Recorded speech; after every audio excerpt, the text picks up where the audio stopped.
As you know, later this week there is also going to be extraordinary European summit to discuss exactly those issues and deciding on EU's policy response. But meanwhile, should the EU ready retaliatory measures such as the package which was put on hold and which will need to be renewed or come into effect in February, or the anti-coercion instrument? Well, we do have tools at our disposal. Currently, nothing is off the table.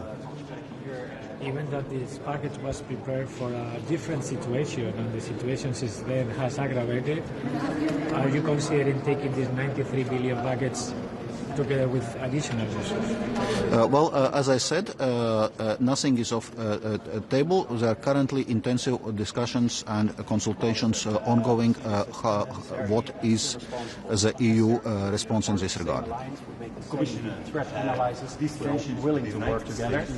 It's irresponsible because it's going to hurt the world economy and it's not in the benefit of both countries.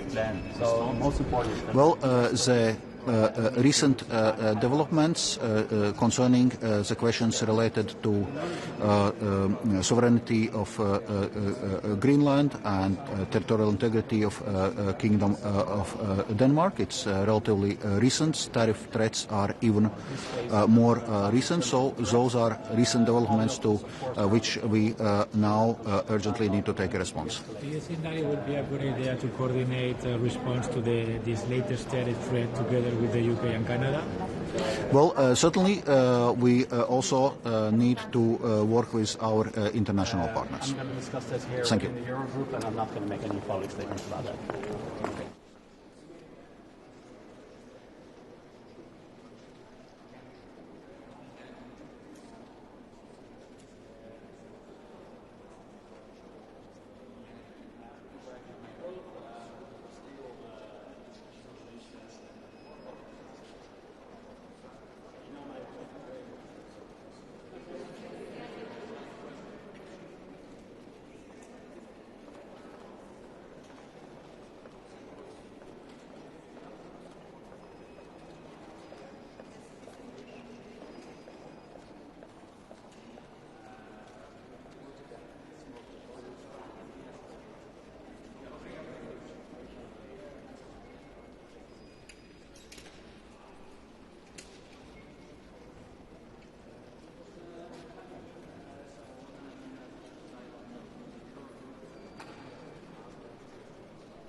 Go here.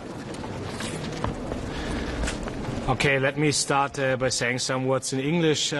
Maybe you wonder that we both arrive here, but we had a very good morning in Berlin. We had a workshop. We had a good French-German meeting, and we were talking about how we now can strengthen Europe and what we can bring together to Brussels. And this is really important because we're both convinced this is a very European moment, and we should really work together when it comes to decisions now in Europe. And it's also the personal friendship, but also it's necessary that our two countries really work together in this situation.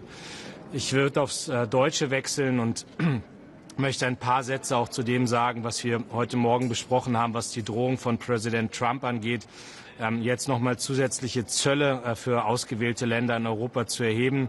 Wir sind uns einig, es muss eine geschlossene, eine koordinierte, aber auch eine klare Antwort aus Europa geben. Die Botschaft, die für mich unmissverständlich ist, wir lassen uns nicht erpressen und wir stehen in Europa solidarisch zusammen. Wir haben ein breites Portfolio auch an Möglichkeiten, auf die Drohung von Präsident Trump zu reagieren. Immer vorausgesetzt, er setzt diese Zölle wirklich ein. Wir haben hier im Europäischen Parlament den Zolldeal, der ratifiziert, der beschlossen werden muss. Das liegt jetzt erstmal auf Eis. Wir haben Gegenmaßnahmen in der Europäischen Union beschlossen, die wir auch nicht verlängern und die dann Anfang Februar in Kraft treten können.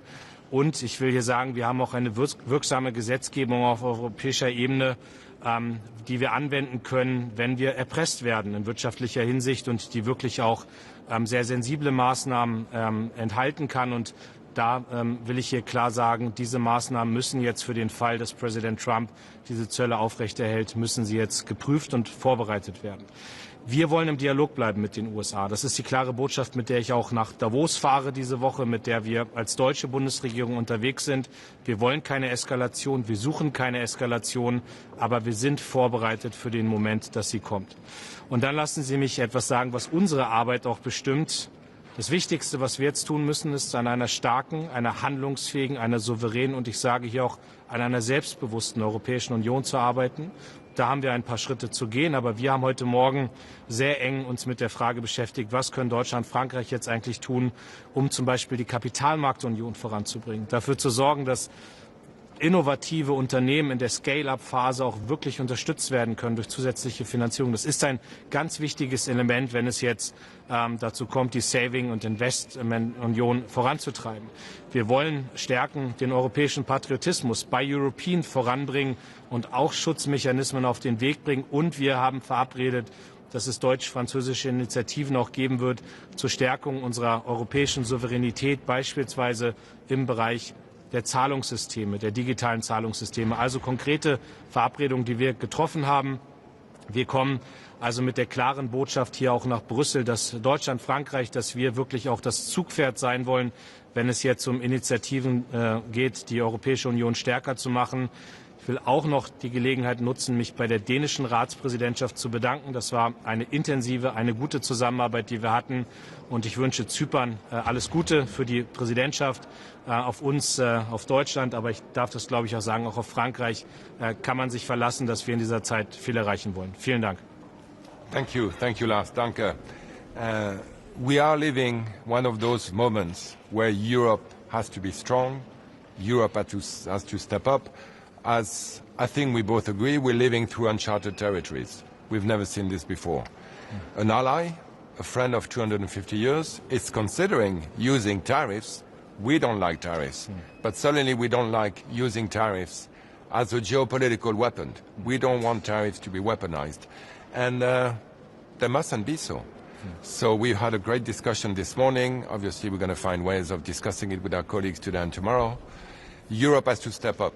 Europe has to be strong, and Europe has to make sure that the threats that have been imposed don't become reality. And for this, we need to be able to show that we're willing to use all the instruments we have at our disposal, whether they are tariffs, whether they are the trade agreements, whether they are anti-coercion measures. And what we want to say today is that France and Germany agree on the willingness and the absolute necessity to react strongly and swiftly. Also, this shows that we need to go further. We need to go stronger. We need to make sure that Europe deepens their power, deepens their market, and makes everything about the revolution that's taking place now an asset for Europe. We need a deeper market. We need more innovation. We need more innovation on the financial markets and on the banks. And this is the reason why we met this morning. And we're very happy that we're going to keep on grinding to make sure that Europe remains and gets stronger and stronger. Nous avons eu une très bonne réunion ce matin à Berlin avec Lars. C'est évidemment un moment important pour l'Europe. Et dans tous les moments importants pour l'Europe, la capacité de la France et l'Allemagne à travailler ensemble de manière proche est un élément essentiel de notre capacité à avancer ensemble. Les menaces dont on fait l'objet depuis maintenant un peu plus de 48 heures sont inacceptables. Lars a parlé de chantage, je parle de menaces. Nous devons évidemment tout faire pour que ces menaces n'arrivent pas à réalité. Et la meilleure manière de le faire, évidemment, c'est de montrer que l'Europe est prête à réagir de manière unie, de manière rassemblée et de manière forte.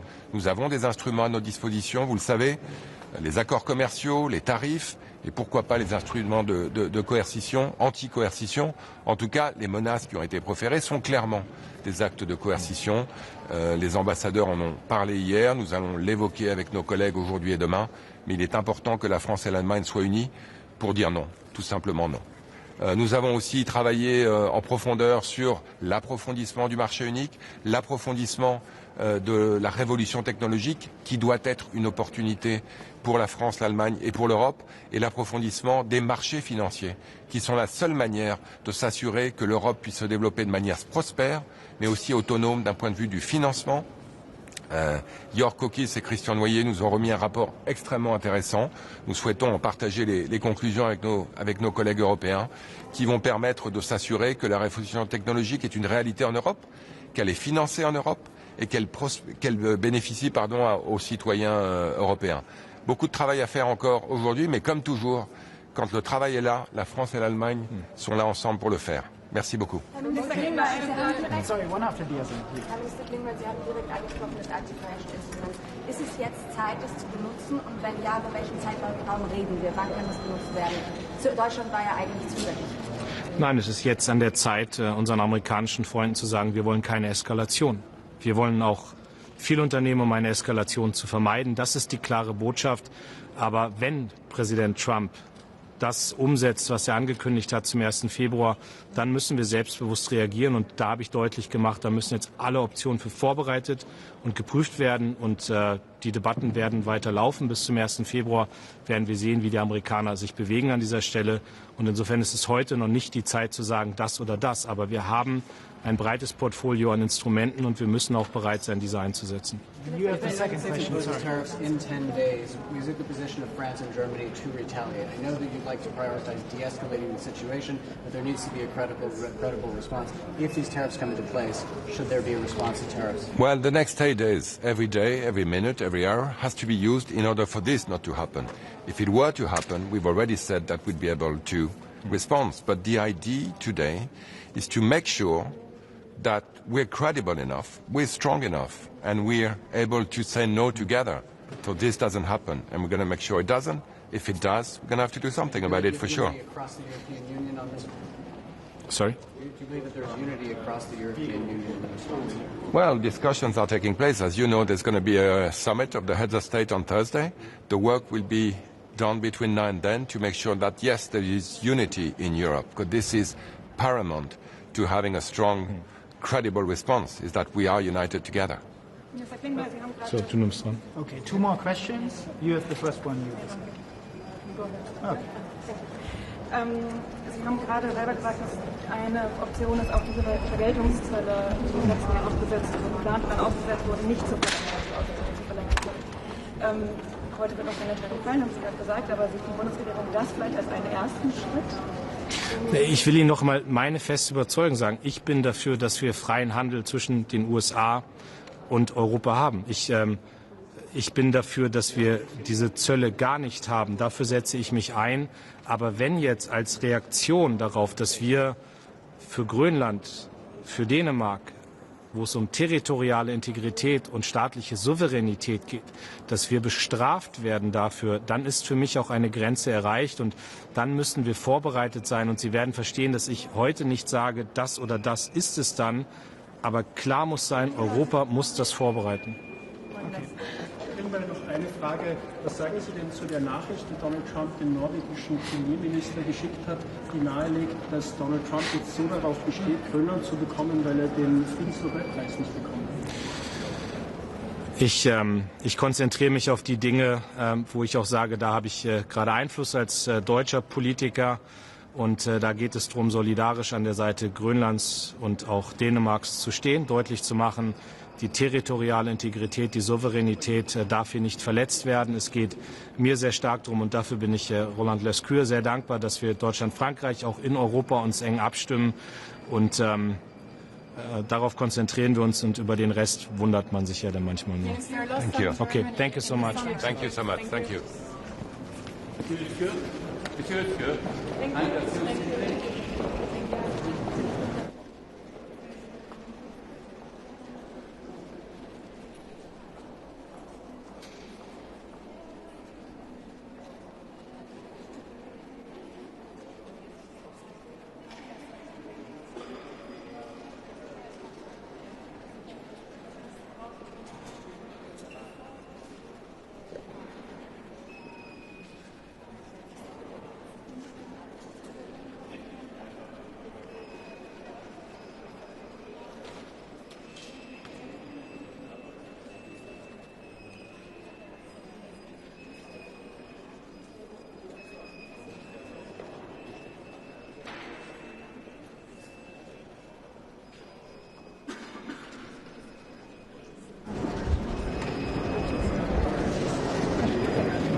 I would like to begin by expressing my condolences to the families and the loved ones of the victims of the train accident that took place in Spain last month, and to say that our hearts and minds go to them and to the Spanish people overall. I would also like to add that we're meeting today in light of recent international developments in a highly volatile geopolitical environment where European unity is of essence, where dialogue is of essence, where European coordination is of essence in order to uphold the core principles of sovereignty and adherence to international law.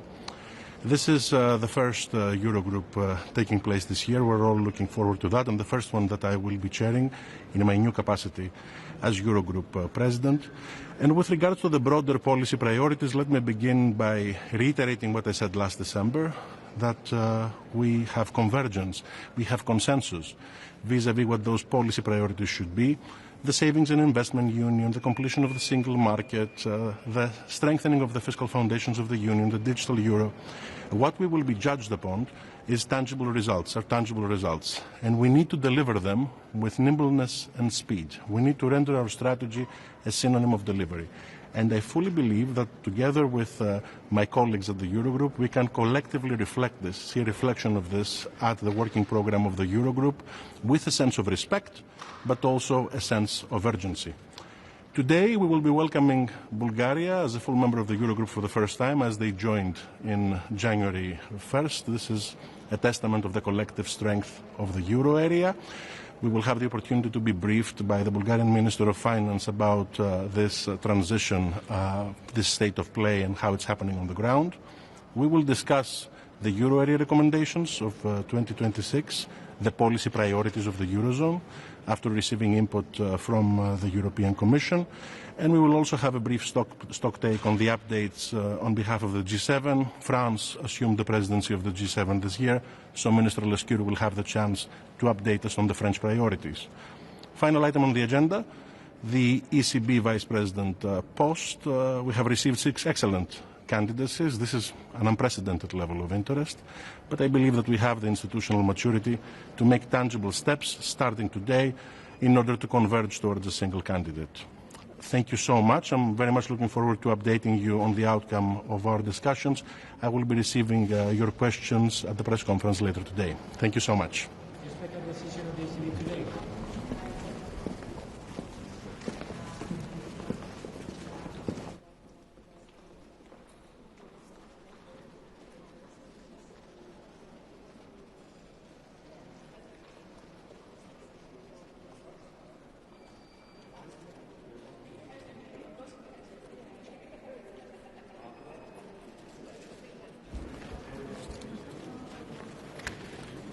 Hello.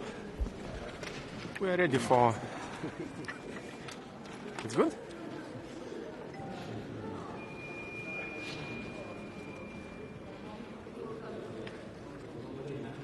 All good? Yes, for today's election of Vice President to ECB, we have a very strong and experienced candidate. We believe in today's world with a lot of geopolitical challenges and instability. Experienced candidate will suit the position very well. Our candidate, 3 times former Minister of Finance of Lithuania, former member of Audit Court, and we hope for best outcome, and we hope today to have a new Vice President for ECB.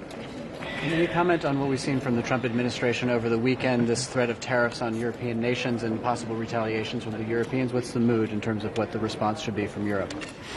I think it's a little bit premature to say, but of course we have to be united in this threat, and we have to have our united stance against it, and we have to see how negotiations goes. But for now, it's a little bit early to say. As a matter of principle, do you think that Europe can afford going in confrontation in case Mr. Trump chooses to acquire Greenland? afford it, economically speaking and politically? I think it's a little. I think it's a little bit early to say, but we see how the negotiations go, so how the process goes. But I think Europe is economically very strong, and we can find the solution with Americans. I have a quick question on the anti-coercion instrument. So yesterday the ambassadors met at Coreper. Could you tell us how was the appetite on using this instrument? I think this instrument is even talking about the usage of it. It's premature. There are other minor measures we can take first. For example? Let's wait and see what's on the table. Do you think the latest sort of threats by the Trump administration raises the need for joint borrowing in Europe for example, spending on defense? Is that something, do you think that now, today, is more likely? I think the need for common borrowing for defense, as a new example, there was a need yesterday for that, not today. Right. Okay, thank you very much. Lastly, I want to ask about something it was already for a long time in the news, which is the digital euro. The digital euro is going to be discussed in the European Parliament. We saw that some big banks still objecting this idea. What do you think should be done? 2029, is it realistic? It's hard to say, but I think the digital euro is a good project and we support it. But when it might reach the finish line, it's a bit early to say. Thank you. Quer fazer uma declaração? Não. Podem fazer as perguntas. Então, Sr. Ministro, como é que pensa que a União Europeia deve responder a esta chantagem norte-americana em torno da Grã-Bretanha? Há uma proposta já da Comissão, que será agora discutida no Eurogroup e amanhã no Ecofin. Creio que temos de ser bastante fortes na resposta. Nós não estamos agora apenas a falar de uma guerra comercial, como falávamos há um ano, em que os Estados Unidos tinham uma posição sobre a necessidade de tarifas, a Europa tinha outra posição, enfim, discordávamos, foi possível chegar a um acordo, mas estávamos apenas, e isso já é importante, mas apenas a falar sobre comércio internacional, aplicação de tarifas e equilíbrios. Aqui estamos a falar de uma coisa completamente diferente, que é a violação da soberania de um Estado-membro da União e, portanto, a resposta da União tem que ser uma resposta de muita força. Estamos a falar de coerção. Vamos discutir isso hoje e amanhã. Há um Conselho Europeu quinta-feira. Eu não vou antecipar decisões que o Conselho Europeu tomará ao nível dos primeiros-ministros e dos chefes de governo, mas tem que ser uma resposta unida e uma resposta bastante forte, porque há linhas que não se ultrapassam e a soberania dos Estados é uma dessas. Está preparada para defender o preço económico, para defender a soberania do outro Estado-membro? Estamos preparados para atuar em conjunto, para avaliar as várias hipóteses, sendo que esta é uma linha vermelha que a União não pode deixar de passar. As medidas que já tinham sido preparadas o ano passado para a guerra tarifária e que depois acabaram por ser congeladas são um plano B que está em cima da mesa. Há bocadinho falou de uma proposta da Comissão. Quer dar-nos alguns detalhes para percebermos o que é que a União Europeia está a falar? Há vários instrumentos em cima da mesa. Essa discussão que agora será feita hoje e amanhã entre os ministros das Finanças dos 27, que depois os chefes de governo na quinta-feira discutirão. Não vamos antecipar soluções. Agora, não é possível aceitar que, ainda para mais, um país que é aliado da Europa na NATO, um país que com a Europa tem as maiores relações comerciais a nível mundial, possa pôr em causa a soberania de uma parte de um Estado-membro. Qual é que é a posição de Portugal? Eu acho que não vamos chegar tão longe quanto isso. A posição de Portugal é uma posição... Desculpe, a posição de Portugal é uma questão muito específica. Sabemos que a França é a favor da utilização, já o era antes, deste instrumento anti-coerção. Portugal alinha com a França, acha que é necessário já fazer avançar este instrumento? Nós faremos essa discussão, eu não vou antecipar a decisão que Portugal tomará, mas Portugal estará sempre do lado do compromisso, da solução maioritária e da defesa da Europa. Há risco de divisão europeia? Isso verei hoje e amanhã na discussão com os meus colegas.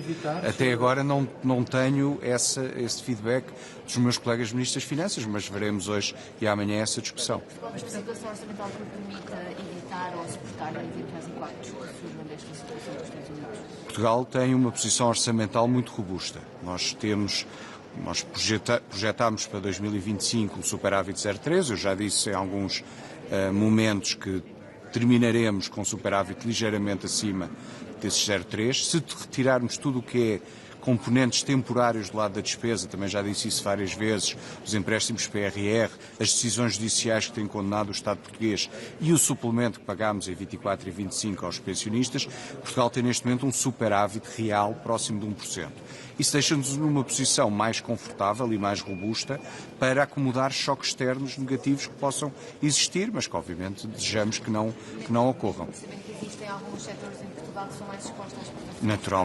Naturalmente que alguns setores de bens são mais expostos aos Estados Unidos, já tiveram um primeiro choque com a aplicação das tarifas, mas do ponto de vista económico, quer a nossa economia, quer as finanças públicas estão numa situação robusta, mas os choques externos negativos têm sempre, naturalmente, impacto. Ministro, em direto para a CNN Portugal, deixe-me fazer-lhe uma pergunta em relação a um outro ponto da agenda, a possível eleição da vice-presidência do Banco Central Europeu. Sabemos que há um nome português na corrida que o Governo já apoiou. Pergunto-lhe como é que está esta questão, se mantém esperança, se pensa que pode ser hoje e se Portugal corre o risco de sair da corrida, neste caso, Mário Centeno. Esta é uma eleição difícil. Primeiro é uma eleição difícil pelas próprias regras, porque aquilo que está em cima da mesa é uma maioria qualificada reforçada e há 6 candidatos. E, portanto, é natural que nesta reunião possa haver várias rondas até se eventualmente chegar a um candidato que reúna esses requisitos. Por outro lado, é uma eleição difícil porque quem está de saída do lugar de vice-presidente do BCE, Luís de Guindos, é um espanhol, antes foi um português, antes foi um grego, e há naturalmente equilíbrios regionais com os países do leste, com os países do Báltico, que é necessário olhar. Nós apresentámos a candidatura do Dr. Mário Centeno, após a manifestação de disponibilidade que ele tem. Apoiamos, como eu sempre disse, e aliás aqui neste sítio algumas vezes, nós apoiamos sempre portugueses quando eles têm a possibilidade de concorrer a um cargo internacional ou europeu. Veremos a dinâmica das rondas de votação. É uma eleição bastante difícil, mas mantemos alguma esperança. Sr. Ministro, depois do resultado de ontem das eleições presidenciais, qual é o perfil do candidato que vê neste momento para a presidência da República entre António José Seguro e André Ventura? Vão-me desculpar, mas eu aqui não vou falar de questões internas nacionais da política nacional. Mas já agora que tal? Candidato? Eu não vou falar aqui sobre questões de política interna. Ainda em relação a Mário Centeno, a maneira como fala parece que não está muito crente que esta eleição, que esta escolha, na verdade não é bem uma eleição, que esta escolha aconteça, e gostava também de perceber exatamente o que é que o Governo fez, de que forma é que se empenhou para que este cargo viesse para um português. Repare, o que eu disse foi que, e o próprio Dr. Mário Centeno também já o disse, isto é uma eleição muito difícil, são 6 candidatos, o lugar foi ocupado por um português até há 8 anos, e há equilíbrios regionais que são considerados. Nós, a partir do momento em que a candidatura foi apresentada, iniciámos um conjunto de esforços. Eu falei com todos os meus colegas ministros das Finanças, com exceção dos 5 que também têm candidatos, porque com esses, obviamente, eles votarão no seu próprio candidato. Falei com todos, alguns deles várias vezes, sensibilizei-os para esta candidatura e portanto, esse esforço faz-se nos bastidores da diplomacia. O próprio Dr. Centeno também falou com os ministros das Finanças e com os seus ex-colegas governadores dos bancos centrais. Veremos a dinâmica da votação, é uma votação, porque depois no final haverá uma escolha unânime, mas primeiro há uma votação até que alguém atinja os requisitos necessários de uma maioria qualificada reforçada. E, portanto, é uma eleição difícil, é apenas isso. Peço desculpa? Porquê que Mário Centeno é o homem certo para este cargo? Apresentou-se a sua disponibilidade e a nossa regra é que nós apoiamos Mas esse português. É o único critério? Não, obviamente que se o Dr. Centeno não tivesse currículo para o cargo, nem sequer se teria apresentado à candidatura. Muito obrigado a todos.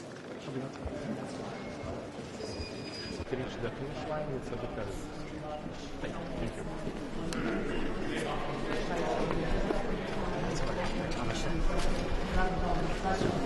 The destabilising effects of the recent geopolitical developments could potentially be enormous. That's why it's more important than ever now that we seek dialogue. This is a time for cool heads. We worked very hard at an EU level to have a trade agreement in place with the United States of America, a trade agreement that will ensure economic activity can continue to flow across the Atlantic, a trade agreement that is good for the United States, good for Europe, good for Ireland. Anything that now moves away from that or deviates from that could have potentially very, very significant consequences. So it's really important that Europe stands united. Europe will always stand with Greenland, will always stand with the Kingdom of Denmark. We will always stand together for our values. And we want to have dialogue in a cool and calm way and use the window that is available. But we will, of course, prepare to respond accordingly should that be required. Any questions? Okay. Minister, hello. Minister, do you think that Europe can afford the price of confrontation with the United States, politically speaking and economically speaking? So Europe is not seeking confrontation with anybody.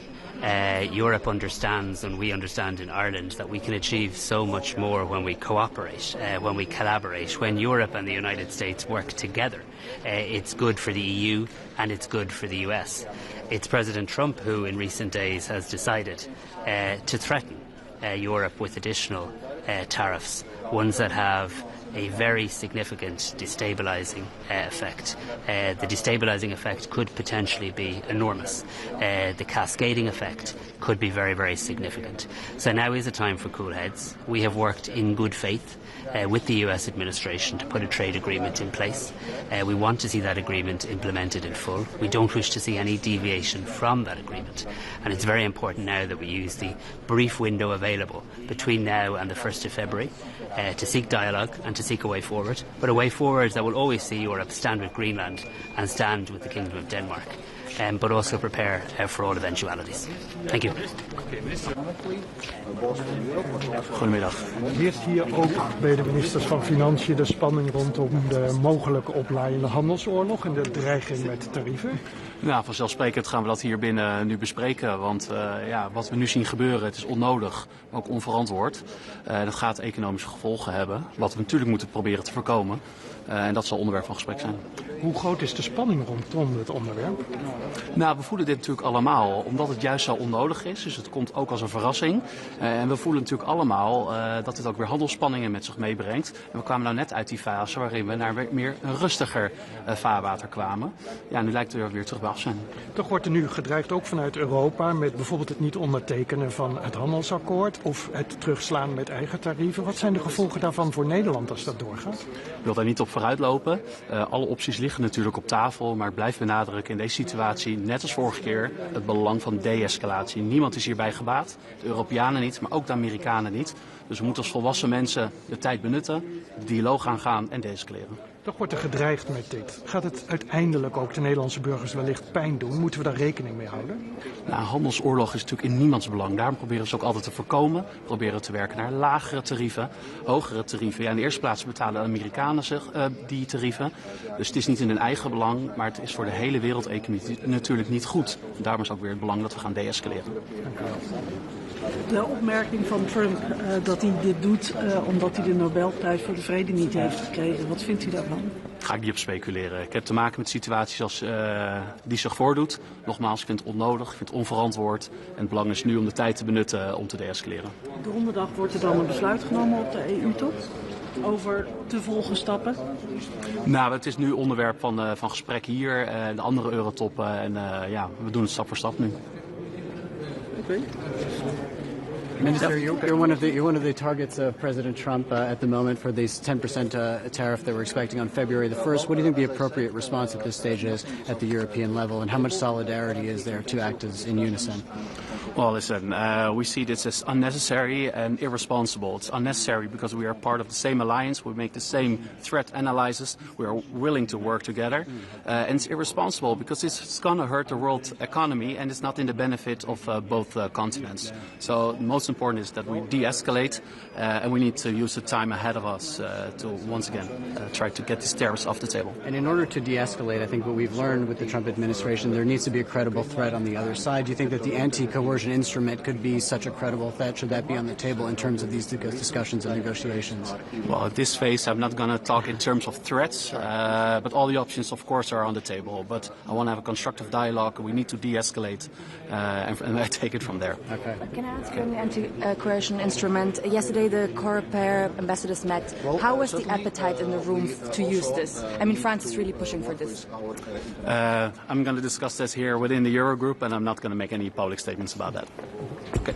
And we made a bet once upon a time about joint debt in the European Union. You said that it was not going to happen. Do you think that the odds of that increases now, just given the urgency of the defense spending, if the United States is not a reliable partner anymore? I'm looking for economic growth. I'm looking for stable international relations, and more public debt is not helping there. So you know my point, my standpoint there. We'll see. Thank you very much. Take care. Minister, just a question.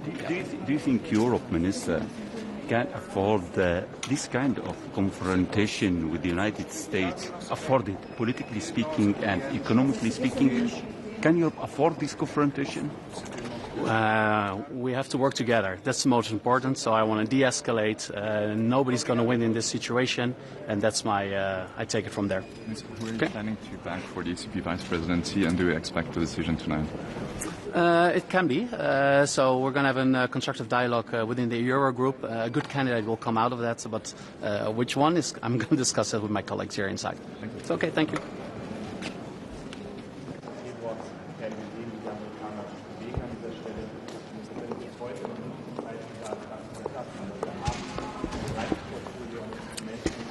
Good afternoon. First, on the ECOFIN agenda, I believe that opening an excessive deficit procedure for Finland is needed action, and it is also good for the credibility of the EU fiscal rules. Despite our challenging economic environment, we are committed, we remain committed to sustainable public finances and taking, of course, necessary measures to comply with the EDP recommendation. Sitten oli. Joo, tuosta viikonlopun tulliuhkauksesta Yhdysvaltain puolelta. Miten ajattelet, mikä on EUn oikea vastaus EUlta Trumpin tulliuhkaukseen? No, näitähän tällä hetkellä juuri pohditaan. Tietenkin tiedetään, että silloin kun mikäli kunnollinen kauppasota syttyy, niin se on huono kaikille osapuolille. Sen takia tietenkin neuvotteluja ja dialogin kautta pyritään löytämään ratkaisuja, mutta onhan tämä hyvin hankala tilanne.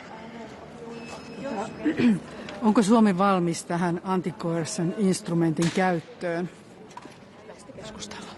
Jos tullit tulisi nyt voimaan ja kauppasota alkaisi, niin miten se vaikuttaisi Suomen talouteen ja sen kehitykseen? Luonnollisestikaan ei positiivisesti. Tällaisilla toimilla on negatiiviset vaikutukset, kuten näillä aiemmillakin tullisodan uhkilla. Kiitoksia. Riskin, että Eurooppa toistaa saman virheen kuin viime kesänä ja pelaa liian pehmeästi tässä ja tavallaan Trump saa lisää vettä myllyyn. On aivan ymmärrettävää, että dialogin kautta pyrittiin pääsemään ratkaisuun ja sehän näyttikin välillä jo onnistuvan. Nyt on taas toinen hetki. Maailmasta on tullut tällainen ja teemme parhaamme, että siellä selviää. Kiitos.